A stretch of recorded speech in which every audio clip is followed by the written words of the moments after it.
In today's show, we talk the Blazers' win over the Timberwolves on Saturday. Portland was excellent on offense and just good enough to beat Minnesota on defense. Is that the formula? Welcome to Locked On Blazers. Let's get into it. You are Locked On Trailblazers, your daily Portland Trailblazers podcast. Part of the Locked On Podcast Network, your team every day.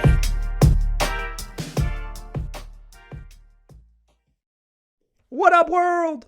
It's your past first point guard and Trailblazers reporter, Mike Richmond, and you are listening to another episode of Locked On Blazers, part of the Locked On Podcast Network, available wherever you get podcasts and also on YouTube. Thanks for making this show your first listen every day.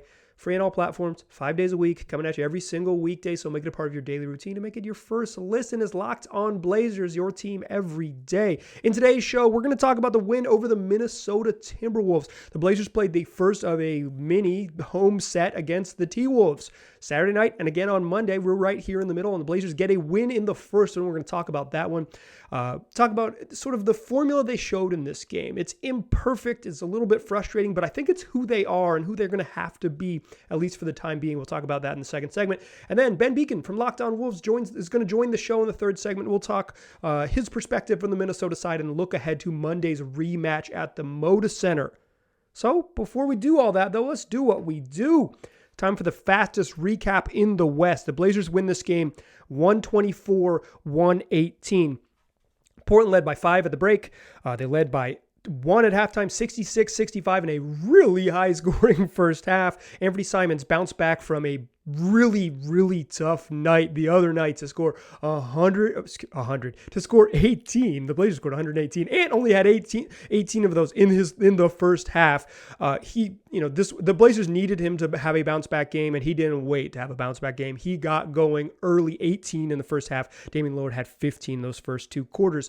Blazers go into the fourth quarter 94-92, but not without some drama. They found themselves, after they led by 1 at the break, down 10 with 4.5 minutes left in the third quarter. And from there, they got going. Outscored the Wolves 16-6 to close the quarter, took a lead by 2 into that fourth, and never trailed in the final 12 minutes. That final frame was all Blazers held off Minnesota, scored just enough to make it happen. Damian Lillard from that 4:35 mark of the third quarter, when the Wolves did have that double-digit 10-point lead, well, he just ripped off 18 of what would be his 36 points to make sure the Blazers had this win. And Portland, like I said, held on down the stretch to get that win, 124-118. That's your fastest recap in the West.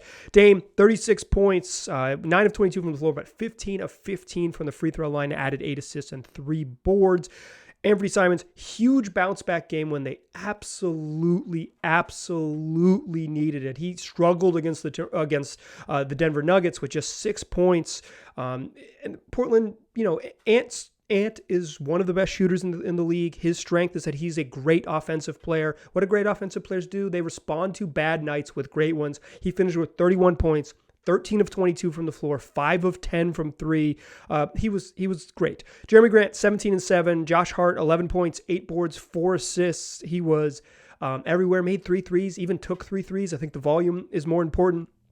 Drew Eubanks was maybe the MVP of this game. I mean, Dame was the MVP of this game, but Drew Eubanks was a massive spark. 10 points on 5 of 5 shooting, 3 monster dunks, including one that he split his finger open and bled all over Rudy Gobert. His energy and the way he allowed the Blazers to play a little bit defense changed this game. On the other side, Rudy Gobert, 24 points and 9 boards. Anthony Edwards, 26 points, did most of his damage early. He added 6 boards and 7 assists. 24 from D'Angelo Russell, and Naz Reid, backup center, had 15 off the bench for the T-Wolves. But the Blazers get a big and meaningful win. And I think the never trailing in the fourth quarter speaks to they were just a little bit better. They were really bad in the first half on defense, really bad. Minnesota got whatever they wanted. And I want to talk about this more in the second segment. I think this is the path forward for the Blazers, albeit not a pretty appealing one, but they got it going in the final 16 and a half minutes of this game, the final 16 minutes of this game. That they it was, down 10, but double-digit leads don't mean much in the NBA, but still like trailing, and they had to take over, outscored Minnesota from there by 16, shot incredibly well, made 5 of their final 9 3-pointers. Made all of their free throws down the stretch, like just took care of business. And I thought Eubanks coming in and checking in the second half of that third quarter just gave the Blazers a spark. He allowed them to switch a little bit more freely on defense. And they just played. He had a couple blocks that led to transition. He had some big dunks that are fueled the team, fueled the arena at home. He was really good. His energy was infectious. And I will say this about Drew Eubanks. I did not think he was going to be this good this year. I really like Drew as a person. I really like Drew as a story, but I was a doubter, admittedly a doubter when it comes to what he was going to contribute as a center, as a basketball player for this team. He does this. There are nights when his somewhat limited offensive game shows up, but mostly he brings energy, and his energy is infectious. And because he brings that energy, the Blazers are better for it. Tonight was just a classic. This was a good Drew Eubanks game, and he was really good. This wasn't like obviously 5 of 5 or whatever, but it wasn't like he dominated the glass. Like Drew Eubanks didn't get a rebound in this game.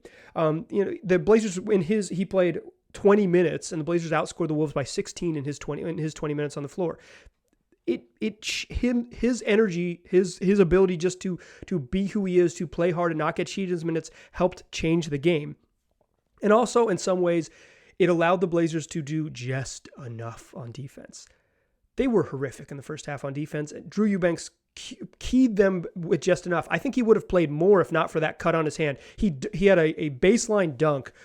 He was kind of chilling on the baseline, the dunker spot. That's that space between the three-point line and the lane, a little bit closer to the lane along the baseline.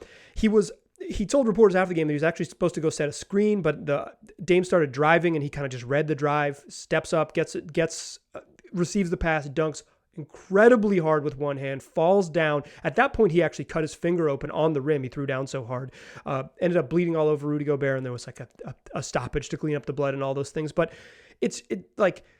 he probably, if he didn't have to go back to the locker room and get bandaged up, he probably would have just played down the stretch because the Blazers were better with him on the court. It was a great night for the Shaq of Troutdale, who really, he's making Shaq look like the Drew Eubanks of TNT these days. Like he was really good in this game, and the Blazers needed every bit of it. But the Blazers also kind of showed who they are right now in this game, and I want to talk about that in the second segment. Like, they're an elite offensive team. With Damian Lillard back in the lineup and looking healthy, no worse for the wear from the calf injury that kept him out of 7 games, they're an elite offensive team. They're pushing towards the top 10 and just getting better. They're scoring 120 a night. It hasn't been a problem on that end. The problem has been on the other side, and I think this game against Minnesota showed us like what right now their formula has to be to win games. Let's talk about that in the second segment. But first, I want to tell you that this episode is brought to you by Rocket Money. Do you know how much subscriptions really cost you? Most Americans think they spend around $80 a month on subscriptions, when the actual costs are closer to $200 or more a month. That's right. You could be wasting hundreds of dollars each month on subscriptions you don't even know about. That's why you got to check out Rocket Money. It's the app that I love using that takes care of the subscriptions for you. Formerly known as Truebill, Rocket Money cancels all of your subscriptions in one place. And if you don't know you got it, they'll find it and cancel it for you so you don't have to. Rocket Money will find things that are double charging you. So if you have a double subscription to some streaming service you didn't realize that multiple email accounts are subscribed to, Rocket Money will find it, and you can cancel that subscription easily. All you have to do is press the cancel button, and Rocket Money will take care of the rest. So to cancel those unnecessary subscriptions with Rocket Money today, go to rocketmoney.com/lockedon. Seriously, it could save you hundreds per year. That's rocketmoney.com/lockedon. All right, let's talk about the Blazers' formula. I think they showed it against the Wolves. In the first half, the Blazers gave up 65 points, and it was an easy 65. Like, it was a clean and comfortable 65 points. Anthony Edwards got whatever he wanted. The Wolves shot 55% in the first half. Anthony Edwards had 13.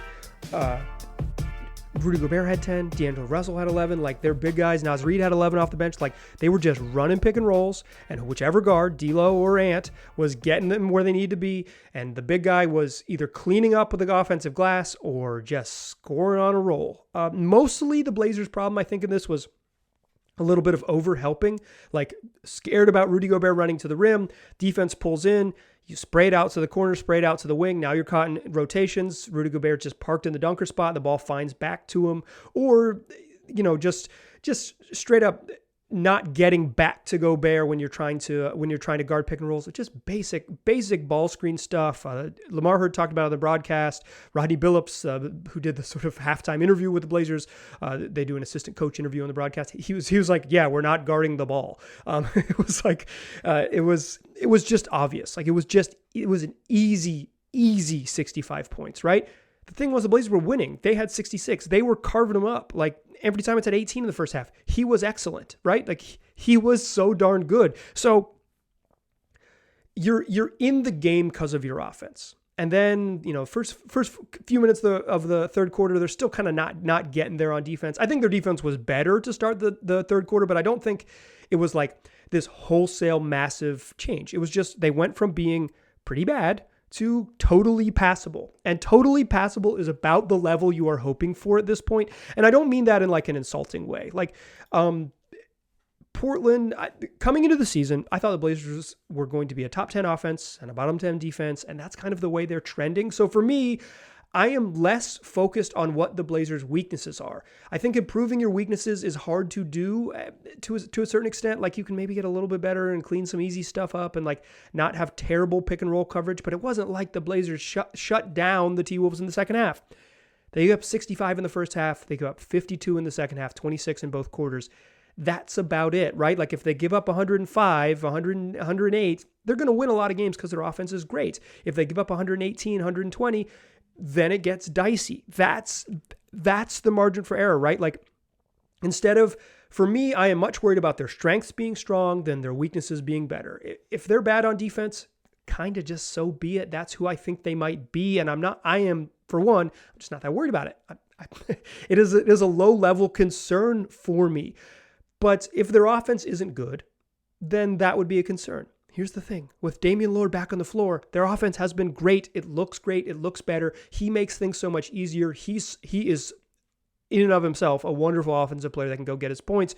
He's also the Blazers' best playmaker. He's the Blazers' best advantage creator. He commands double teams. He gets past the first line of defense and commands help. Like he just greases the wheel so the whole machine looks better and they get buckets. They were not scoring at this level with him out. They were a slightly below average offense in the 7 games he missed. They were 18th in offense over the course of those 7 games compared to the rest of the league. Below average offense. With him back there, they're really good. And then you have, this was the first game in Anfernee Simons and Damian Lillard's career where they both scored 30.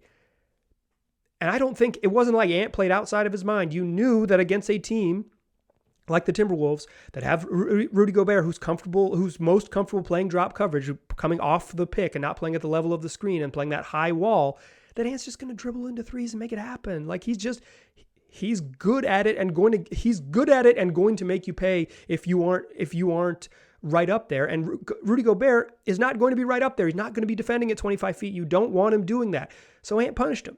And then in the final 16 minutes, Dame has 18 and he punishes him. He took 9 free throws in the first half. He made his free throws down the stretch when Minnesota was threatening to make this, a 1-possession game and give themselves a chance. Damian Lillard steps to the line, 15 of 15, a perfect free throw night. The offense is really good. And the defense was just good enough. And I think that's the formula. In the first half, they weren't playing like exclusively drop, but they were mostly like with Nurk in the game kind of playing a little bit of drop coverage, a little bit of like show and recover. By that, I mean, basic ball screen. Minnesota runs pretty vanilla offense, or at least vanilla offense in this game. They run a high ball screen. Nurk shows to the ball to stop penetration and then tries to get back and get to his man. But during that period when the sort of show and recover, the Blazers were overhelping and they were having some trouble with that overhelp. That was the issue.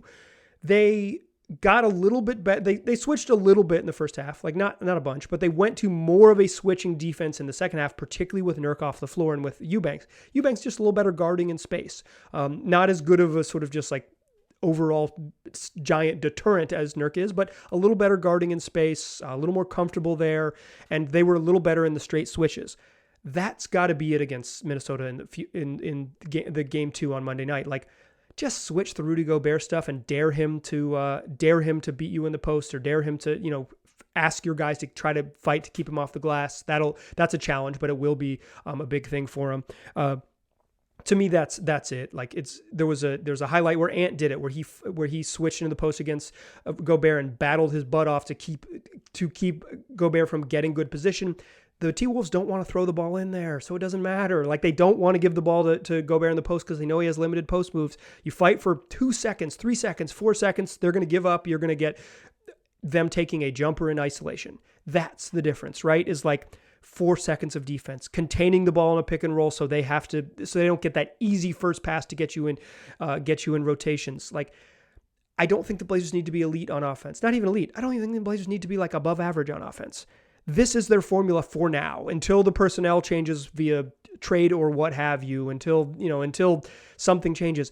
I think they're going to be a pretty bad defense, so they just need to be not terrible. From the first half, they were terrible, to the second half, totally passable. It wasn't like they shut down Minnesota. Minnesota turned the ball over and had a couple of missed jump shots late in the fourth quarter. The Blazers were more active, more aggressive, and smarter on defense. We're talking 4.5, 6 minutes of good defense, 6 minutes of competent defense. That wins you the game because the offense is so darn good. That's the formula.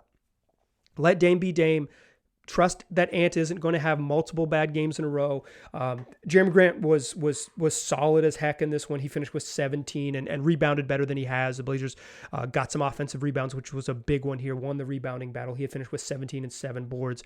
Josh Hart does what he does. When he grabs rebounds in traffic, the Blazers are better. He finished with 8 boards. Nurk was not very good on offense in this game, and but he controlled the glass. He had 15 boards, and he had the bulk of those in the first 2.5 quarters. I think when he subbed out in the third quarter, he had 13 of those 15.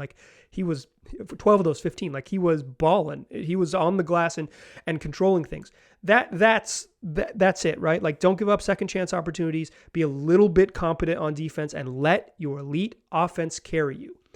Does that bode well for the future of this team? And if you're thinking really big picture stuff, I think there was a story today in Yahoo Sports written by Vincent Goodwill that talked the C word. That's championship.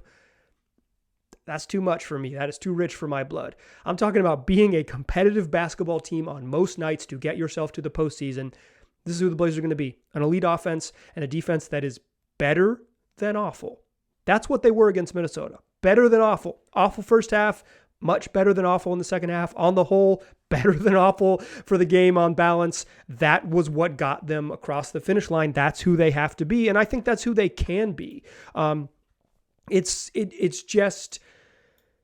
It's just consistency with them. And I think some of it is effort. I think just calling it all effort is too simple. Some of it is effort and focus. And I think they lacked a little bit of focus in that first half. When the focus got a little bit better and the plan got a little bit better with more switching and more, more better show and recover, slight scheme tweak and also doing your original scheme just better, sharper. Portland survives because their offense was great in the final 16 minutes. That's the formula. That's who they are. What about the other side? In the third segment, I want to play you an interview with Ben Beckeen. He joined me earlier this afternoon. You're listening to Monday, December 12th show. We recorded this on Sunday morning, but it's Ben Beckeen, host of Locked On Wolves, available wherever you get podcasts and also on YouTube. My brethren in Locked On host, fellow Locked On host and colleague, joins the program in the third segment to break down what he saw from the Minnesota side and talk about what needs to change for Minnesota, what might change for Minnesota heading into Monday's game. So join me in that third segment, won't you? But first, I want to tell you about LinkedIn. These days, every new potential hire can feel like a high-stakes wager for your small business. You want to be 100% certain that you have access to the best qualified candidates available. That's why you have to check out LinkedIn Jobs. LinkedIn Jobs helps you find the right people for your team faster and for free. They got simple tools like screening questions, which make it easy to focus on candidates with just the right skills and experience so you can quickly prioritize who you'd like to interview and who you'd like to hire. It's why small businesses rate LinkedIn Jobs #1 in delivering quality hires versus leading competitors. LinkedIn Jobs helps you find the qualified candidates you want to talk to faster. So post your job for free at linkedin.com/lockedonnba. That's linkedin.com/lockedonnba to post your job for free. Terms and conditions apply. Still a pass first point guard. I'm still Mike Richmond, and you are still listening to Locked On Blazers. what I want to do for you to close the show is play my interview with Ben Beckeen, host of Locked on Wolves. It's a lot of fun. He gives you perspective on what they were doing on the Minnesota side. T-Wolves are coming off the second night of a back-to-back. They played and won, and Rudy Gobert's return to Utah on Friday night. Come to Portland on Monday, second night of a back-to-back. The Blazers take care of business on a rest advantage. They play two teams play again on Monday. So here's my interview with Ben to get a perspective on what Monday's game might look like. Joining me now is the host of Locked on Wolves, Ben Beckeen. Ben, thanks for joining me. How you doing? Doing great. How are you doing? Oh, living the dream. We're in between these two games between the Blazers and the Wolves.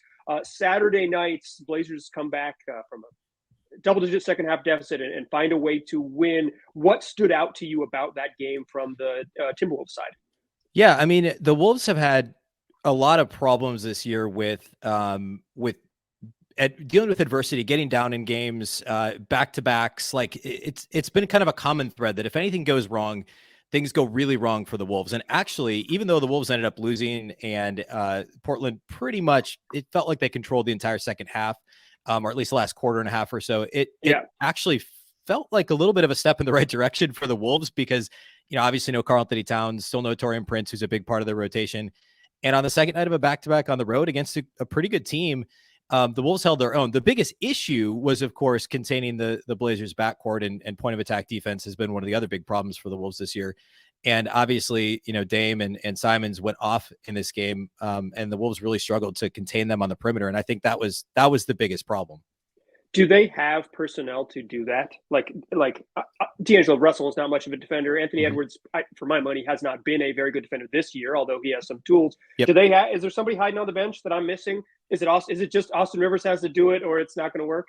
Yeah, I mean, it's Ant. Ant has to step up. Last year, I think last season, start to finish overall, he was an above average on-ball defender. He's always had issues off the ball. It's hopefully something he can eventually figure out.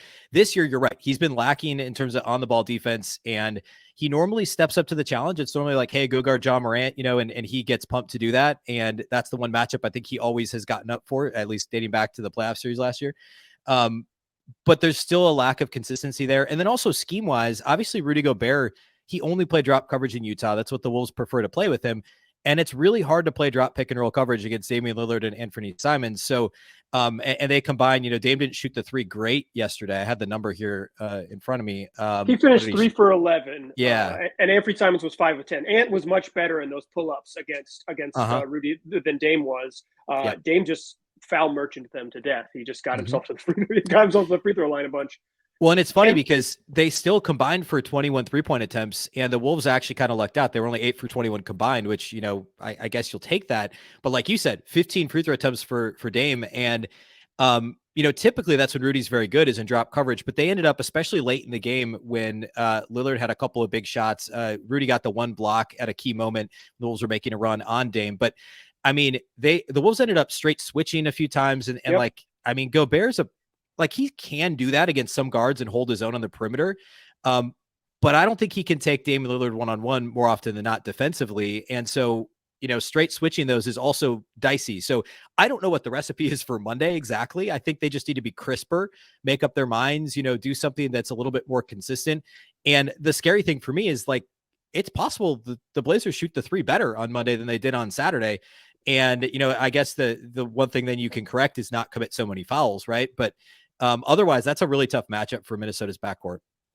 Yeah, I think there's a real advantage there. The Blazers couldn't stop them in pick and roll. They gave up 10,000 points in the first, like you said, basically to about the 5-minute mark of the third quarter, the Wolves got whatever they wanted. And then the Blazers played pretty good defense for the final 17 minutes. And that was enough to shift it. But it wasn't like Portland solved them, right? They were pretty much getting, it was a little quieter down the stretch, I think was the big difference. Beyond kind of just bringing Rudy up and having him play at the level and having him switch. I think you're right. I don't think having Rudy Gobert guard stars in space is the way to get the most out of him. It kind of is what it is. He needs to play drop because he's good at it. Are there things they can do other than, I think always the best adjustment is play better? Is there an adjustment beyond do what you do better? Not really. And that's the weird thing. Normally if we were talking after most Wolves games this year, I would point directly at hey, hey, these are the things that they've been terrible at all season, and it happened again, right? Transition defense, defensive rebounding, which I guess we could point at that. They were like the Wolves were minus 17 in rebounding overall against a pretty average rebounding team in the Blazers. So there's some of those things. Yeah, there's some of those things that they've consistently struggled at, that they just need to be better. Like they won the other night. They beat Utah despite losing. I think they made less threes and made less free throws, but like they did enough in some other areas, that they were able to be competitive. But second chance points was a big one in the first half, especially. Portland dominated that category. I think they had like 17 second chance points in the first half or something. So I think that's probably the number one thing is like, hey, Portland's good enough offensively. They're a top 10 offense. The Wolves have been up and down defensively. If you force them into a tough shot, then like get the rebound and get going the other way, play fast. The Wolves played a much faster pace than Portland. So I think the number one thing would be limit second chance points, get out in transition. Portland's going to score, right? Like you're only going to be able to limit them so much, but the Wolves, by playing fast and limiting them to one shot opportunity offensively, should have it. That's, I think, the Wolves' ticket to winning, because otherwise I thought the Wolves played well. Like you said, offensively, Portland struggled to stop Minnesota. It was just, down the stretch, Dame getting to the line, second chance points, those all kind of combined to be too much for the Wolves. Yeah, it's always like in the margins in a game that was like relatively close. I think these teams are pretty evenly matched. Yep. I don't think Portland has this like massive talent advantage. That's not what I saw. The Wolves have they've had trouble in close games this year. They've been a little bit shaky. And Portland has Damian Lillard. Maybe it's as simple as that. Is the advantage is like in a game that's pretty close in the final 4 minutes, they've got a dude, and the Wolves are still looking for it. How good can Minnesota be without? Like, can this? And this is the last one to get out of here. Can this be useful for them to play these games without Cat? They're going to play a bunch of games without him. Can this be useful for them going forward in terms of identity, in terms of figuring out what works and things like that? Yes, absolutely. Because like Friday night, 24 hours prior to this game, there was like this undercurrent on Wolves Twitter of like, this hush hush, like, are the Wolves better without Cat? They've won a couple of tough, which is obviously absurd. Yeah, they're not. But yeah. They're not. But like you look at the categories that they got beat in, and I talked about this on our postcast that we do after the game. The Wolves got beat. They only made 10 threes in this game. They got beat behind the 3-point line. They got beat in terms of made free throws. They got beat on the glass. Those are all areas that Cat is one of their top 2 players in, right? Those are all areas that Towns is really good at. So those are areas they need to be better at with him off the floor. And he gets into a fair amount of foul trouble anyway when he's healthy. So like, these are valuable reps, as much as it hurts to lose the opportunity for Rudy and Cat to play together more, which is, I think, I've talked about this a lot on Locked On Wolves. Like, that's the biggest problem, is you're losing 6 weeks probably of Towns and Rudy playing together and getting better. As much as the Wolves are better with him on the floor, there's like that, they're still getting familiar with one another. But the Wolves, the non-Cat Wolves, need to shoot more threes, make more threes, get to the line more often, rebound the ball better. Those are all categories that they failed in against Portland. And had they been a little bit better, they would have won. So I think these are valuable reps. And learning how to play with Rudy in general. I think the biggest issue early in the season, D'Lo and Ant not having a familiarity with Rudy in pick and roll game. They're getting plenty of chances to familiarize themselves with Rudy in pick and roll with no Towns on the floor, right? It's a lot of Ant and Rudy pick and roll. It's a lot of D'Lo and Rudy pick and roll. So those are all valuable things. And they've probably got another 3, 4, 5 weeks without Cat. So this is, I think, like I said, valuable reps and important lessons to learn for sure. Well, the good thing is the Blazers looked like a pretty bad pick and roll defense against that Rudy Gobert role. So they'll have another chance on Monday night. It's hard to win 2 of these in these random split games. I wouldn't be surprised if Minnesota comes back and wins on the road in Portland. It's just kind of the nature of the new weird NBA scheduling. Whatever happens on Monday night, my listeners I really encourage you, they go live on the Locked On Minnesota Sports YouTube channel after all of the games. And you can follow Ben on Locked On Wolves, available wherever you get podcasts, YouTube. You know the drill. Find it there. Ben does a great job, and you'll get learn more about the team from him. Ben, thanks so much for joining us. I really appreciate it. Yeah, thanks for having me, Mike. Thanks again to Ben for joining the show. Dear listeners, come back for Tuesday's show. We'll talk about that second Minnesota game and whether our thoughts about Minnesota cleaning stuff up and just doing what they do a little bit better was the adjustment, or whether Portland was able to go 2-0 and sweep a little mini series against the T-Wolves 5 days a week, available on all platforms, coming at you every weekday. It's Locked On Blazers, man. Tell your friends, tell your folks, tell your people. I appreciate you listening. I'll talk to you soon.